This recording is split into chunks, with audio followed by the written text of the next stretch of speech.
এখন থেকে প্রায় 800 বছরের কিছু বেশি এর আগে এই পৃথিবীতে বাতিনিয়া নামে একটা সম্প্রদায়ের আবির্ভাব হয়েছে। কি নাম? বাতিনিয়া।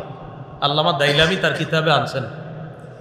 এই বাতিনিয়া সম্প্রদায়, তাদের নেতা যে ছিল তার নাম ওবায়দুল্লাহ বিন হাসান। কি নাম নেতার নাম? ওবায়দুল্লাহ বিন হাসান। তার কিছু মুরিদ তৈরি হলো, অনুসারী তৈরি হইল। এই অনুসারীদেরকে সে বুঝাইতে লাগলো, তোমাদের ঘরে যে বোন আছে, সুন্দরী বোন, এই বোন তুমি দেইখা শুইনা বড় করলা, এই বোন তোমাদের সামনে বড় হলো, তুমি তোমার বোনকে বুঝলা, তোমার বোনও তোমারে চিনলো, তুমি তার ভাই, ভাইয়ের রুচিগুলা বোন বুঝে, বোনের রুচিগুলা ভাই বুঝে, এমন একটা বোনকে অন্য কারো বিবি বানায়া কেমনে তোমরা পাঠাও? নাউজুবিল্লাহ। সে তার অনুসারীদেরকে বলল, কয় বিবেক তো এটা দেয় না, বিবেক তো বলে যে বোন আসলেই তো বোন রে ভাই সবচেয়ে বেশি চিনে। তো সে বিবেকের কাছে বলল সব অনুসারীদেরকে যে না না, বোন রে অন্য কোথায় দেওয়া এটা বিবেক পরিপন্থী কাজ, তাই বোন রে কোথাও দিবা না, আপন ভাই তার আপন বোনকে বিয়ে করো। এটা তার বিবেকের দ্বারা সবাই বুঝাইলো। আসলেই বিবেক এটা কয়, বিবেক আসলেই কয় বোন রে ভাই সারা জীবন দেখছে, আর বোন ভাইকে সারা জীবন দেখছে, দুইজন দুইজনরে চিনছে, এটা আসলেই তো বিবেক কয়। কিন্তু বিবেক, ওই যে বললাম, বিবেক বললেই তো হবে না, এই বিবেকের ভুলটা ধরবে কে? ইসলাম এসে বলে দিবে না, আপন বোনকে এই ভাই বিয়ে করা হারাম।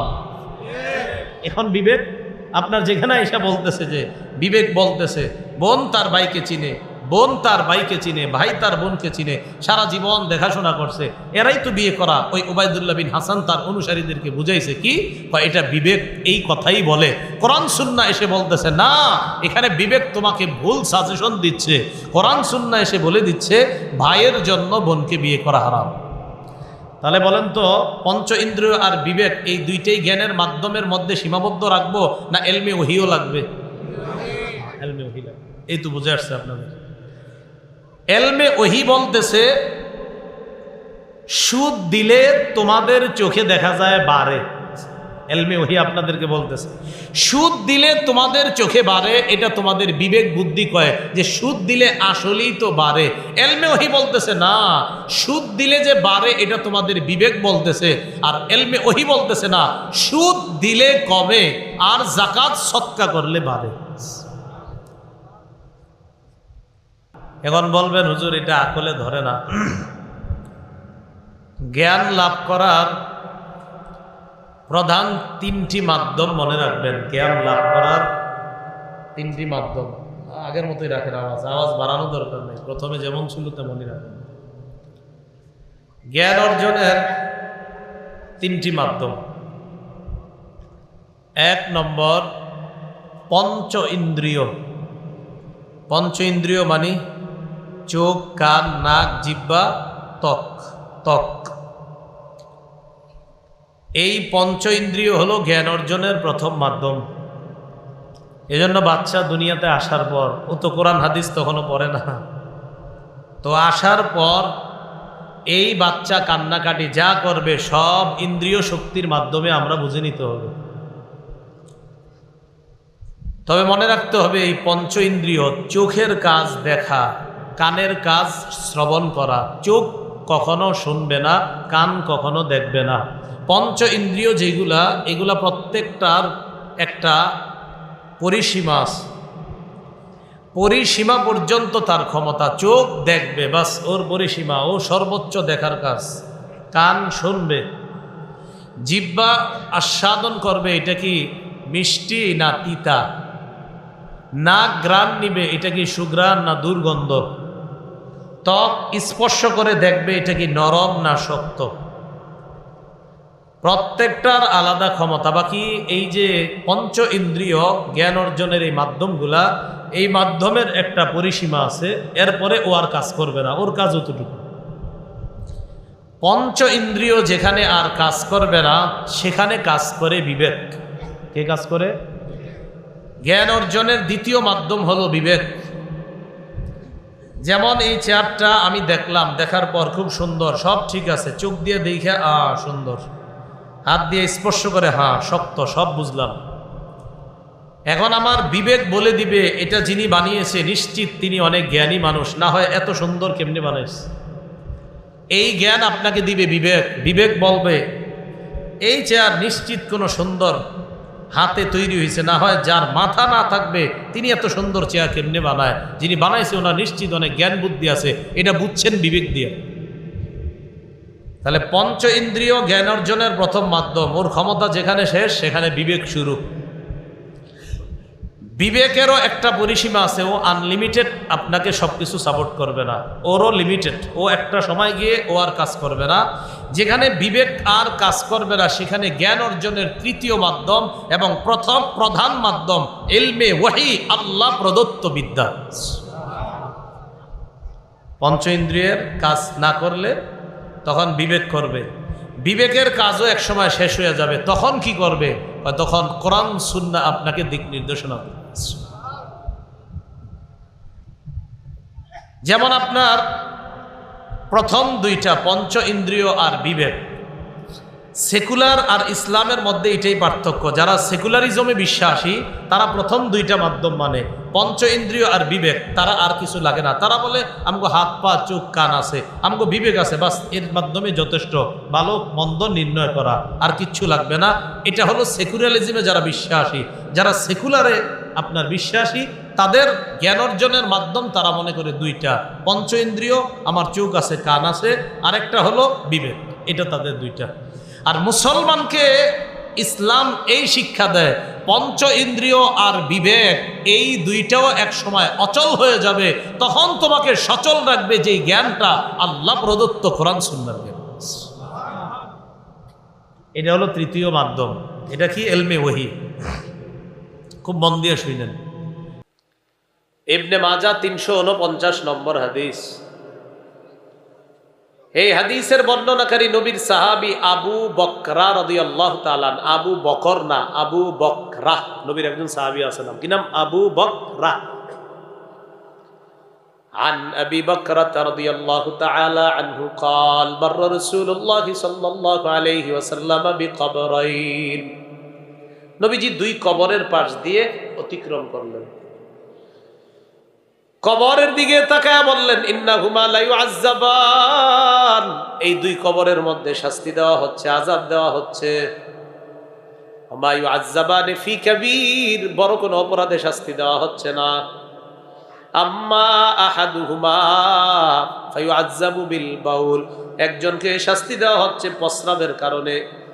দুনিয়ায় প্রস্রাব করে ভালোভাবে পবিত্রতা অর্জন করতো না, সিটা ফোটা থেকে বাঁচতো না। প্রস্রাবের থেকে যে তার পবিত্রতা অর্জন করতে হবে এটাতে সে গুরুত্ব দিত না, এই কারণে তার কবরে আযাব হচ্ছে। এখন ইমাম সাহেবদেরকে সবাই খালি প্রশ্ন করে, হুজুর টিস্যু নিলে কি পানিও লাগবে? হুজুর পানি শুধু নিলে হবে না, টিস্যু না নিলে হয় না? আমার কথা, টিস্যু আর পানি নিলে পবিত্রতা কি কম হয় না বেশি হয় সেটা বলে? এই প্রশ্ন করা কি দরকার? এরপরেও যদি আপনার টিস্যু কেনার টাকা না থাকে, দুইটা অপশন। এক, মসজিদে এখন টিস্যু পাওয়া যায় সব জায়গায়। দুই, যদি আপনার একান্ত টিস্যু লাগেই ইমাম সাহেবরে বলবেন হুজুর আমার দুনিয়াতে সব আছে, গাড়ি বাড়ি সব আছে, কিন্তু টিস্যু কেনার টাকাটা নাই, আমার চান্দা তুইলা টিস্যু কিনা। ইমাম সাহেব ব্যবস্থা করে দেবে ইনশাল্লাহ। এই ইমাম সাহেবরা আছে, ব্যবস্থা করে দেবে। কারণ আপনার শুধু টিস্যুটাই তো সমস্যা, এটা ওনারা চাঁদাও লাগবে না, আপনার ব্যবস্থা করে, জি ভাই আপনি নেন টিস্যু নেন, আপনি দুনিয়ার তরি তরকারি সব ঠিক আছে কিনা, শুধু টিস্যুর টাকাটারই তো অভাব, তো নেন টিস্যু কিনা। এই কথার পরে যদি শরম লজ্জা থাকে তো বুঝবেন পবিত্রতা কারে করে। পবিত্রতা বেশি অর্জন করা আল্লাহর ভালোবাসার পাত্র হওয়ার কারণ। আল্লাহ বলেন ওয়ায়ুহিব্বুল মুতাতাহহিরিন, যারা অধিক পবিত্রতা অর্জন করে আল্লাহ তাদেরকে ভালোবাসে। আয়াত যখন নাজিল হয়েছে নবীজি দৌড়ে গেছে, যাদের ব্যাপারে নাজিল হয়েছে তাদেরকে গিয়ে বলে এদিকে আসো, তোমরা নাপাকি থেকে পবিত্রতা অর্জন করো কেমনে? হুজুর আমরা ঢিলাও নেই পানিও নেই, আমরা 3টা পাথর নিয়ে ঢিলা নেই আবার পানি নেই। ও আচ্ছা, ডাবল পবিত্রতা, ঢিলাও নেও আবার পানিও নাও। হ্যাঁ, এই জন্য তো আল্লাহ বলছে বেশি পবিত্রতা অর্জন করো বলেই তোমাদের ব্যাপারে আল্লাহ কোরআনে আয়াত নাজিল করেছে। হুজুর টিস্যু না নিলে হবে না, এটা জিজ্ঞানো কি দরকার? প্রস্রাবের নাপাকি থেকে বাইছেন, সিটা ফোটা থেকে বাইছেন, আর শীতকালে তো আপনি জানবেনও না ফোটা পড়তেছি কিনা। আল্লাহ বুঝার তৌফিক দান করে। তো এক কবরে আযাব হইতেছে ওই প্রস্রাবের নাপাকির কারণে। প্রিয় ভাইরা, এই ভুলগুলা হয়নি আমাদের। লেখা আছে দাঁড়িয়ে প্রস্রাব করবেন না মসজিদের ইয়াতে, এরপরও শুনি দাঁড়িয়ে প্রস্রাব করে, ওই সিটাগুলো না প্যান্টে এসে লাগতেছে, ওনার শরীরে এসে লাগতেছে। আবার আরেকটা কি হয়, আপনার দাঁড়িয়ে প্রস্রাব করলে ওই প্রস্রাবের সিটা আপনাদের প্রস্রাবখানার দেয়ালগুলাতে লাগতেছে।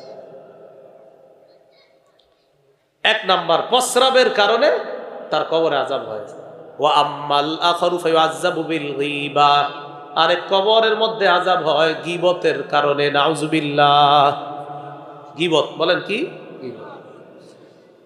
হাদিসের মাধ্যমে জানলাম গীবত করা কবরে আযাব হওয়ার কারণ।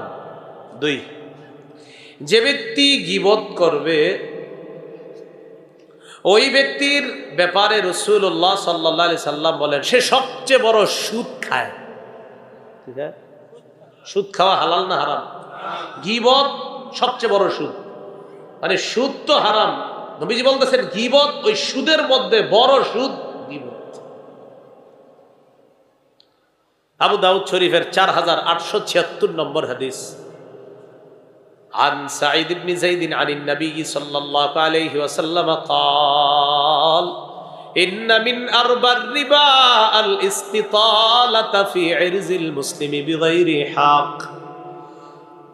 নবীজি বলেন সবচেয়ে বড় সুদ হলো কোন মুসলমানের অন্যায়ভাবে সম্মান হানি করা।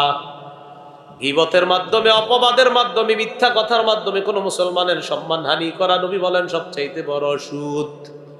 আল্লাহ জবানকে হেফাজত করার তৌফিক দান।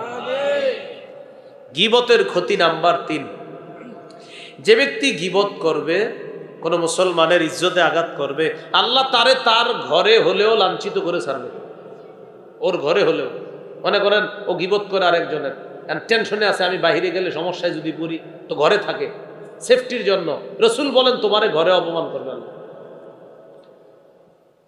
আবু দাউদ শরীফের বর্ণনা 4880 নম্বর হাদিস।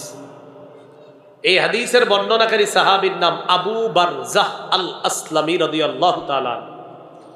عن أبي برزة الأسلمي رضي الله تعالى عنه قال قال رسول الله صلى الله عليه وسلم يا معشر من أسلم بلسانه ولم يدخل الإيمان قلبه।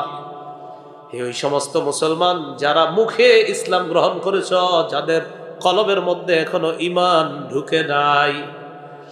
লা তাগতাবুল মুসলিমিন, তোমরা মুসলমানদের গীবত করো না।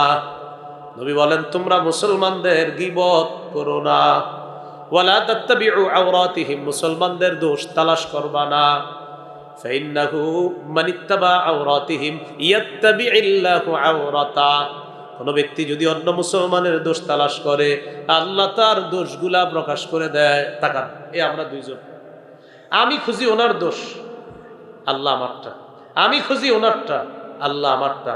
ওনারটা আমি পাইতেও পারি, নাও পাইতে পারি, আল্লাহ তো আমারটা নিশ্চিত জানে। ওনারটা আমি জানতেও পারি দোষ, নাও জানতে পারি, আল্লাহ নিশ্চিত আমারটা জানে। নবী বলেন কোন মুসলমানের পিছনে শুধু লাগছো তুমি দোষ খোঁজার জন্য, আল্লাহ তোমার দোষ প্রকাশ করে ইয়াফজাহু ওয়ালাউ কানা ফি বাইতিহি, তোমার ঘরে হলেও তোমাকে লাঞ্ছিত করেছে। আবার বুঝেন, আমরা দুইজন, আমি ওনারটা তালাশ করি দোষ, আমি কি নিশ্চিত পাবো না? পাইতেও পারি, নাও পাইতেও পারি। আল্লাহ আমারটা পাবেনি নিঃসন্দেহে, ইনশাল্লাহ নিঃসন্দেহে আমারটা আল্লাহ নিঃসন্দেহে পাবে। তো একটু ভাবেন তো, আমি মাখলুকেরটা, খালেক আমারটা, আমি মাখলুকেরটা পাইতেও পারি, নাও পাইতে পারি, খালেক কিন্তু আমার দোষ জানে, একদম প্রকাশ করে। আল্লাহ আমাদেরকে বোঝার তৌফিক দান করে। এলো 3 নাম্বার ক্ষতি, যে মাখলুকের পিছে যদি আমি লাগি, খালেক আমার অপমান করে ছাড়বে। গীবতের 4 নাম্বার ক্ষতি, গীবত করলে গীবতটা বাইর হইয়া এটা বাতাসের সাথে মিশা দুর্গন্ধযুক্ত হয়। আমাদের নাকে দুর্গন্ধ আসলে আমরা মনে করি এটা ট্যানারির দুর্গন্ধ, কথার কথা, অথবা এটা সাপ মরা দুর্গন্ধ, এটা কুকুর মরা দুর্গন্ধ। সব দুর্গন্ধ যে সাপ মরা এমন না, অনেক দুর্গন্ধ গীবতের যেটা আমি আপনি জানি না, নবী ওহির মাধ্যমে জেনে ফেলছে। একটা দুর্গন্ধ নাকে আসছে, নবী কয় এটা গীবতের দুর্গন্ধ। মুসনাদে আহমদ হাদিসের কিতাব 14,784 নম্বর হাদিস। এই হাদিসের বর্ণনাকারী জাবের রাদিয়াল্লাহু তাআলা عن جابر بن عبد الله رضي الله تعالى عنه قال كنا مع النبي صلى الله عليه وسلم فارتفعت ريح منتنا আমরা আল্লাহর নবীর সাথে ছিলাম, একটা পচা দুর্গন্ধযুক্ত বাতাস আমাদের কাছে আসছে। সবার নাকে এই বাতাসটা গেছে, সবার নাকে এই বাতাসটা গেছে। নবীজি বলেন আতাদরুনা মা হাযিহির রিহ, এটা কিসের বাতাস তোমরা জানো নি? হাযিহি রিহুল্লাযিনা ইয়াগতাবুনাল মুমিনিন, এটা হলো তাদের বাতাস যারা মুমিনদের গীবত করে। যারা মুমিনদের গীবত করে এটা তাদের বাতাস। কোন এলাকায় মনে হয় মুমিনদের গীবত হইছে, ওই গীবতের বাতাস আমাদের নাকের মধ্যে আইসা লাগছে। মাঝে মাঝে আমাদের নাকে কত দুর্গন্ধ আসে, আমরা মনে করি এটা অমুকের দুর্গন্ধ। আমার আপনার তো জানা নাই, না জানি এটা কার গীবতের দুর্গন্ধ।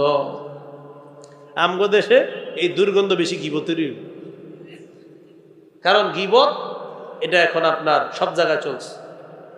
আল্লাহ আমাদেরকে হেফাজত করে।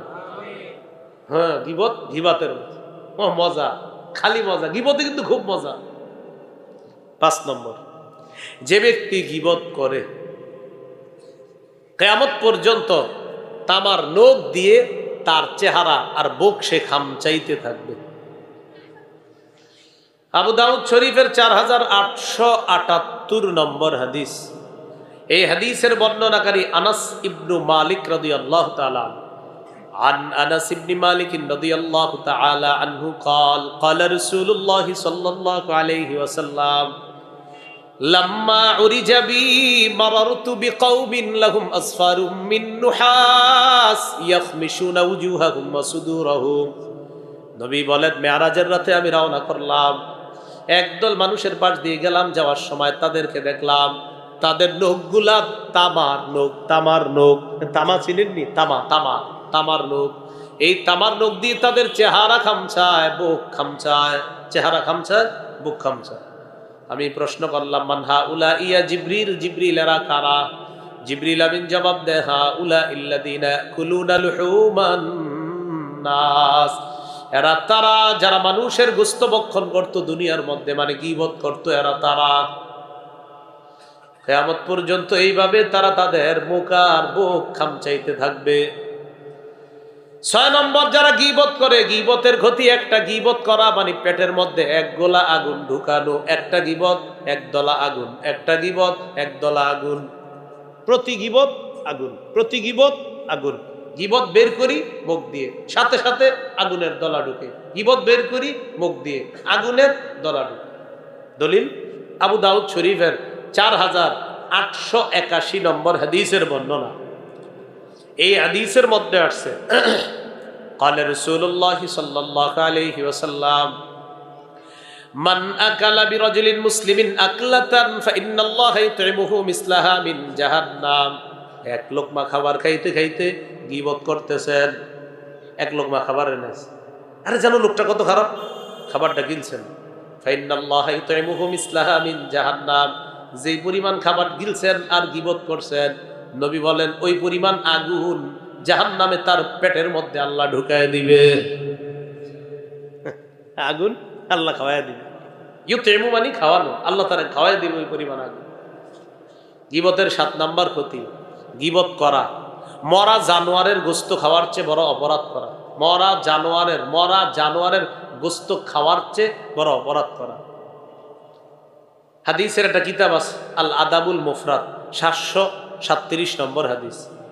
جاء معاذ بن أسلمي معاذ بن مالك الأسلمي رضي الله تعالى عنه إلى رسول الله صلى الله عليه وسلم।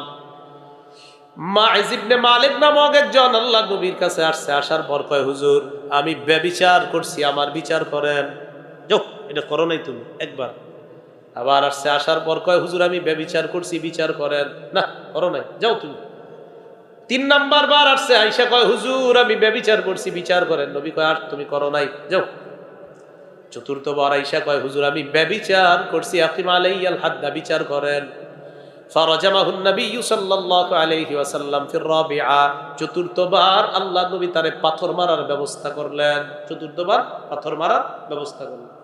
তো পাথর মেরে জিনার শাস্তি দেওয়া হলো। মরে পড়ে আসছে, লাশটা পড়ে রয়েছে। ফামাররা বিহি রাসূলুল্লাহ সাল্লাল্লাহু আলাইহি ওয়াসাল্লাম, লাশের পাশ দিয়ে নবী রওনা করছে। ওয়া মাআহু নাফারুম মিন আসহাবিহি, একদল সাহাবীও নবীর সাথে আছে। আবার বুঝেন, একজনের উপরে জিনার শাস্তি প্রয়োগ করে তাকে পাথর মেরে হত্যা করা হলো, লাশ পড়ে আছে, তার পাশ দিয়ে নবীজি গেছেন, সাহাবীদের একদল গেছে। ফাকালা রাজুলান মিনহুম ইন্না হাযাল খাইনা আতা রাসূলুল্লাহ সাল্লাল্লাহু আলাইহি ওয়াসাল্লাম মিরারা, এই খেয়ানতকারী নবীর কাছে বারবার আসছে, এই খেয়ানতকারী নবীর কাছে বারবার আসছে। কে বলতেছে? সাহাবীদের মধ্যে 2 জন। 3 বার আসার পর নবী ফিরাইয়া দিছে, চতুর্থবার নবী তারে হত্যা করার আদেশ দিছে। ফাকুতিলা কামা ইউক্তালুল কালবু, তারে কুকুরের মতো হত্যা করা হলো। দিল থেকে বলেন নাউজুবিল্লাহ। কথাটা নবীর পছন্দ হয় না, নবীজি কিচ্ছু কয় নাই, নবী খুব কষ্ট পাইছে এই কথা। সামনে গেছে, সামনে যাওয়ার পর ফামাররা বিজিফাতি হিমার, একটা মরা গাদার পাশ দিয়ে গেছে। শাইলাতুন রিজলুহু, ওই গাদার 2 পা সামনের দিকে উঁচু করা, মইরা গাদার সামনের 2 পা এমনি উঁচু করে আছে। যেই 2 জন বলছিল তারে কুকুরের মতো হত্যা করা হয়েছে, তাদেরকে বললেন কুলা মিন হাযা, এই মরা গাদার গোশত তোমরা 2 জন খাও। তারা 2 জন বললেন আমিন জিফাতি হিমারিন ইয়া রাসূলুল্লাহ, হুজুর মরা গাদার গোশত বুঝি আমরা খাবো? হ্যাঁ খাও।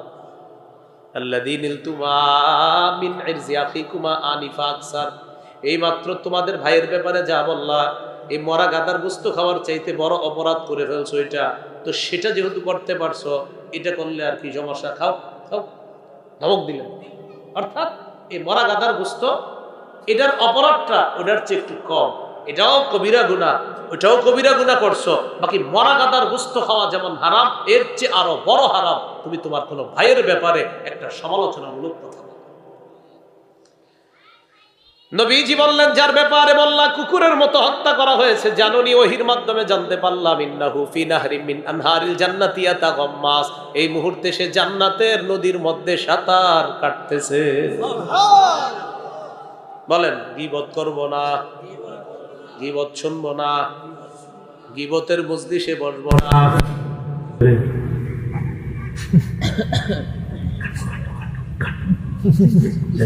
খাটো খাটো কানা কানা কানা ল্যাংড়া ল্যাংড়া। চা খাইতেছি 4-5 জন বন্ধু, এই দোস্ত কে যায় দেখতো, ল্যাংড়া কানা, হে হে হে হাসলেন। এটা ইশারার গীবত। এই এই অপরাধে 4 ও 5 জন যারা হাসলেন, জাহান্নামের ঠিকানা কতটুকু হবে? সহিহ বুখারী 6477 নম্বর হাদিস। এই দুনিয়ার পূর্ব পশ্চিম যত বড়, এর চেয়ে আরো গভীরে শুধু এই একটা অপরাধে আপনার যাওয়া লাগতে পারে, আল্লাহ না। এই একটা অপরাধ ইশারায় একজন মুসলমানরে গীবত করলেন। নবীর যুগে এই ঘটনা ঘটে গেছে। আম্মা জান আয়েশা সিদ্দিকা রাদিয়াল্লাহু তাআলা আনহা বলেন, একজন খাটো মহিলা নবীর কাছে আসছে। আম্মা জান আয়েশা বলেন ফাকুলতু বিইবহামি হা কাযা, ইয়ানি আশারতু নবী সাল্লাল্লাহু আলাইহি ওয়াসাল্লাম আন্নাহা কাসীরা। খাটো মহিলা নবীর কাছে আসছে, আমি নবীরে বললাম হুজুর খাটো খাটো খাটো। আম্মা জান আয়েশা বলেন আমি নবীরে ইশারা দিয়ে বললাম হুজুর খাটো খাটো।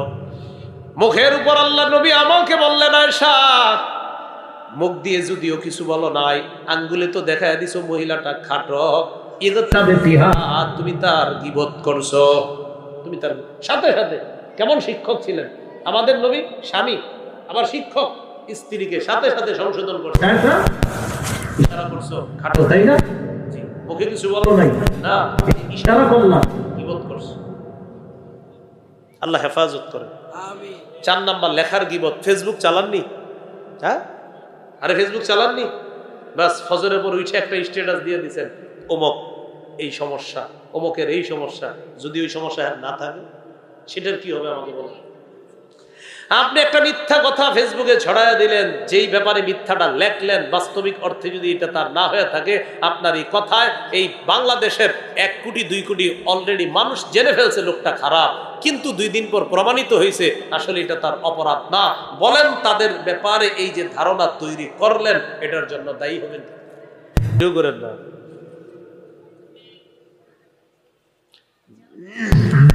ভিডিও করেন না। না করার পর ঠিক আছে, চেহারা না দেখায় করতেছেন, না করার পর কোনো কাজ করবেন না। হ্যাঁ, এটা করলে কি হয়? সমস্যা হয়। হ্যাঁ,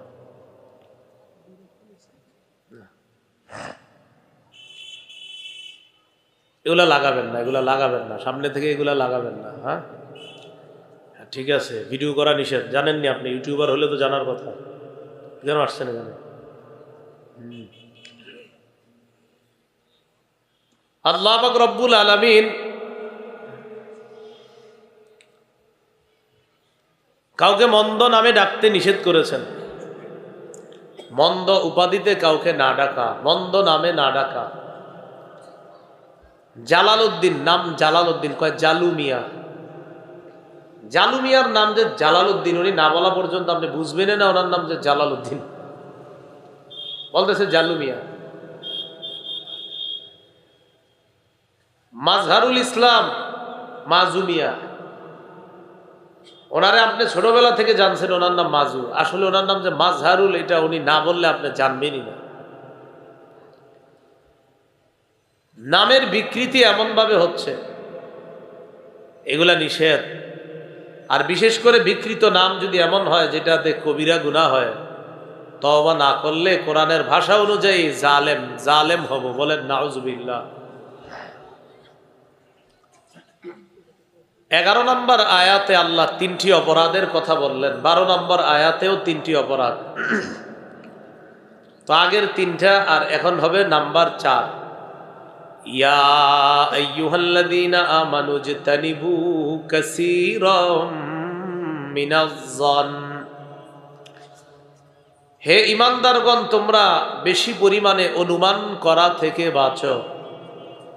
ইন্না বা'দাজ-যন্নি ইসমু ওয়া লা তাজাসসু, কিছু কিছু অনুমান গুনাহ, কিছু ধারণা গুনাহ।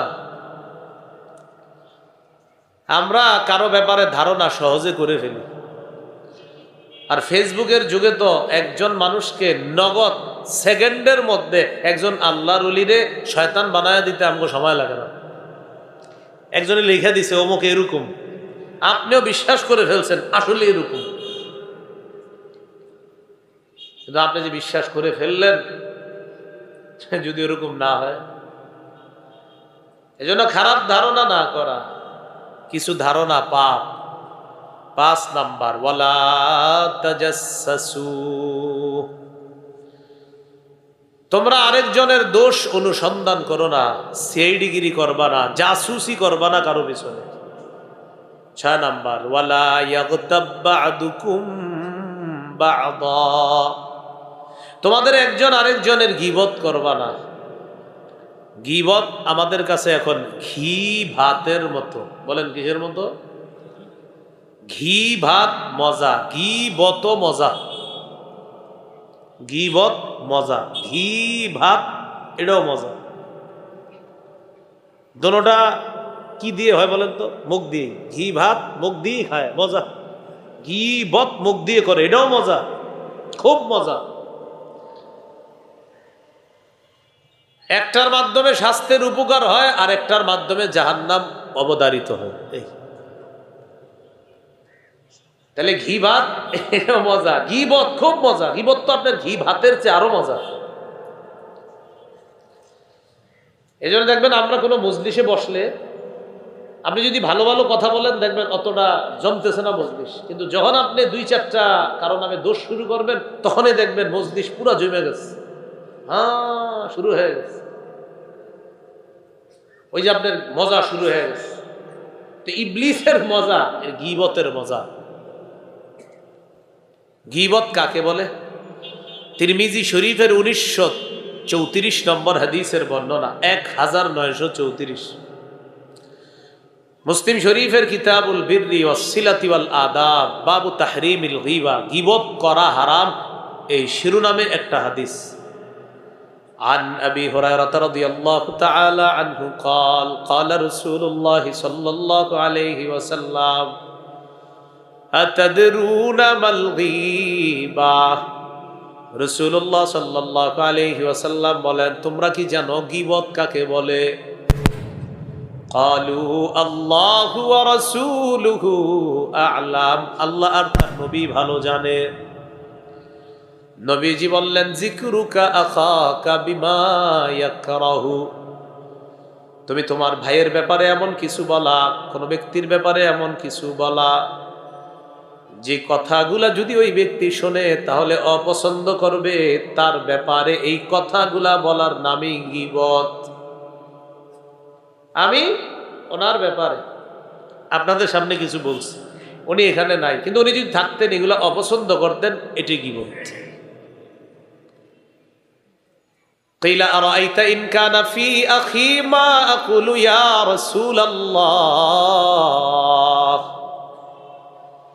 আমি যার ব্যাপারে বললাম সত্যিকার অর্থে যদি তার মধ্যে এই দোষগুলা থাকে তাহলেও কি গীবত হবে?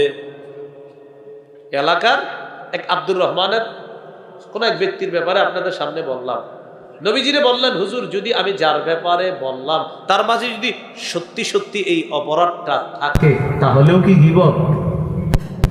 রাসূলুল্লাহ সাল্লাল্লাহু আলাইহি সাল্লাম বললেন, ইন কানা ফীহি মা তাকুলু ফাকাদ ইগতাবতা, যার ব্যাপারে তুমি বললা তার মধ্যে যদি এটা থাকে এটার নামই গীবত। ওয়া ইন লাম ইয়াকুন ফীহি মা তাকুলু ফাকাদ বাহাত্তা, তার মধ্যে যদি সেটা না থাকে এটার নাম হলো অপবাদ। বুঝে থাকলে বলেন, আমি একজনের সমালোচনা করছি, আসলে তার মাঝে এই দোষটা আছে, কি এটার নাম? গীবত। আসলে তার মাঝে এই দোষটা নাই, এটার নাম অপবাদ। বুঝে আসছে? তাহলে থাকলে গীবত, না থাকলে অপবাদ। গীবত একজন মুসলমানের সম্মান হানি করে, গীবতের মাধ্যমে একজন মুসলমানের সম্মান হানি হয়। একজন মুসলমানের সম্মান হানি করা হারাম। বলেন হারাম, সবাই বলেন কি? একটা হাদিস শোনেন তাহলে আপনারা বিষয়টা সহজ বুঝবেন। সহিহ বুখারীর বর্ণনা 1739 নম্বর হাদিস, 1739। এই হাদিসের বর্ণনাকারী সাহাবী আব্দুল্লাহ ইবনে আব্বাস রাদিয়াল্লাহু তাআলা আনহুমা। عن عبد الله بن عباس رضي الله تعالى عنهما قال أن رسول الله صلى الله عليه وسلم خطب الناس يوم النحر, নবীজি বিদায় হজে আরাফার দিনে অর্থাৎ কোরবানির দিনে রাসূলুল্লাহ সাল্লাল্লাহু আলাইহি ওয়াসাল্লাম, কোরবানির দিনে রাসূলুল্লাহ সাল্লাল্লাহু আলাইহি সাল্লাম একটা ভাষণ দিলেন সাহাবীদের উদ্দেশ্যে। কোন দিনে? কোরবানির দিন, অর্থাৎ 10ই জিলহজ। বলেন কয় তারিখে? 10ই জিলহজ। ভাষণে রাসূল সাল্লাল্লাহু আলাইহি সাল্লাম বললেন, আইয়ু ইয়াউমিন হাযা, আজকে কোন দিন? তো জিলহজ মাসের 10 তারিখে আমরা কি কই? কোরবানির দিন। নবীজি বললেন, ইয়াউমুন হারাম, আজকের দিনটা সম্মানিত দিন। এরপর নবী বললেন, আইয়ু বালাদিন হাযা, এটা কোন শহর? বালাদুন হারাম, এটা পবিত্র শহর, সম্মানিত শহর মক্কা। এরপর নবী বললেন, আইয়ু শাহরিন হাযা, এটা কোন মাস? শাহরুন হারাম, এটা হলো সম্মানিত মাস, জিলহজ মাস। তাহলে জিলহজ মাস, মক্কা, জিলহজের 10 তারিখ। বলেন তিনটাই সম্মানিত। জিলহজ মাস সম্মানিত, জিলহজের 10 তারিখ সম্মানিত, পবিত্র শহর মক্কা সম্মানিত। নবীজি কি বলে দেখেন, ফাইন্না দিমাআকুম ওয়া আমওয়ালাকুম ওয়া আ'রাদাকুম আলাইকুম হারামুন কাহুরমাতি ইয়াউমিকুম হাযা ফি বালাদিকুম হাযা ফি শাহরিকুম হাযা। কি কয় দেখেন, জিলহজ মাস যেমন সম্মানিত, পবিত্র শহর মক্কা যেমন সম্মানিত, জিলহজের 10 দিন যেমন সম্মানিত, তেমনি ভাবে এক মুসলমানের রক্ত, এক মুসলমানের সম্পদ, এক মুসলমানের ইজ্জত অপর মুসলমানের জন্য, এই সম্মানিত জিলহজ, সম্মানিত মক্কা আর সম্মানিত কুরবানির দিনের মতো আমি নবী মুসলমানের ইজ্জতকে সম্মানিত বলে ঘোষণা করলাম। মুসলমান